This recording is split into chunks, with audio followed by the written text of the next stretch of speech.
Praise the Lord. Today's scripture reading Judges chapter 6. The Israelites did evil in the eyes of the Lord, and for 7 years he gave them into the hands of the Midianites. Because the power of Midian was so oppressive, the Israelites prepared shelters for themselves in mountain clefts, caves, and strongholds. Whenever the Israelites planted their crops, the Midianites, Amalekites, and other eastern peoples invaded the country. They camped on the land and ruined the crops all the way to Gaza and didn't spare a living thing for Israel, neither sheep nor cattle nor donkeys. They came up with their livestock and their tents like swarms of locusts. It was impossible to count them or their camels. They invaded the land to ravage it. Midian so impoverished the Israelites that they cried out to the Lord for help. When the Israelites cried out to the Lord because of Midian, he sent them a prophet who said, "This is what the Lord, the God of Israel, says: I brought you up out of Egypt, out of the land of slavery. I rescued you from the hand of the Egyptians, and I delivered you from the hand of all your oppressors. I drove them out before you and gave you their land. I said to you, I am the Lord your God. Do not worship the gods of the Amorites in whose land you live. But you have not listened to me." The angel of the Lord came and sat down under the oak in Ophrah that belonged to Joash in Abizrite, where his son Gideon was threshing wheat in winepress to keep it from the Midianites. When the angel of the Lord appeared to Gideon, he said, "The Lord is with you, mighty warrior." "Pardon me, my Lord," Gideon replied, "but if the Lord is with us, why has all this happened to us? Where where are all his wonders that our ancestors told us about when they said, 'Didn't the Lord bring us up out of Egypt?' But now the Lord has abandoned us and given us into the hand of Midian." The Lord turned to him and said, "Go in the strength you have and save Israel out of Midian's hand. Am I not sending you?" "Pardon me, my Lord," Gideon replied, "but how can I save Israel? My clan is the weakest in Manasseh, and I am the least in my family." The Lord answered, "I will be with you, and you will strike down all the Midianites, leaving none alive." Gideon replied, "If now I have found favor in your eyes, give me a sign that is really you talking to me. Please do not go away until I come back and bring my offering and set it before you." And the Lord said, "I will wait until you return." Gideon went inside, prepared a young goat, and from an ephah of flour he made bread without yeast, putting the meat in a basket and its broth in a pot. He brought them out and offered them to him under the oak. The angel of God said to him, "Take the meat and the unleavened bread, place them on this rock, and pour out the broth." And Gideon did so. Then the angel of the Lord touched the meat and the unleavened bread with the tip of the staff that was in his hand.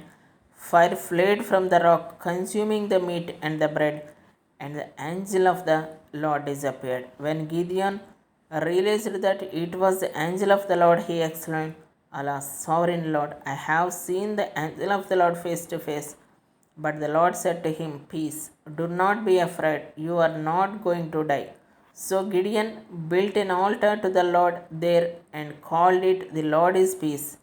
To this day it stands in Ophrah of the Abizarites. The same night the Lord said to him, "Take the second bull from your father's head, the one 7 year old. Tear down your father's altar to Baal and cut down the Asherah pole beside it. Then build a proper kind of altar to the Lord your God on the top of this height. Using the wood of the Asherah pole that you cut down, offer the second bull as burnt offering." So Gideon took 10 of his servants and did as the Lord told him, but because he was afraid of his family and the townspeople, he did it at night rather than in the daytime. In the morning, when the people of the town got up, there was Baal's altar demolished, with the Asherah pole beside it cut down, and the second bull sacrificed on the newly built altar. They asked each other who did this. When they carefully investigated, they were told, "Gideon, son of Joash, did it." The people of the town demanded Joash, Bring out your son, he must die, because he has broken down Baal's altar and cut down the Asherah pole beside it. But Joash replied to the hostile crowd around him, are you going to plead Baal's cause? Are you trying to save him? Whoever fights for him shall be put to death by morning. If Baal really is a god, he can defend himself when someone breaks down his altar. So, because Gideon broke down Baal's altar, they gave him the name Jerubbaal that day, saying, let Baal contend with him.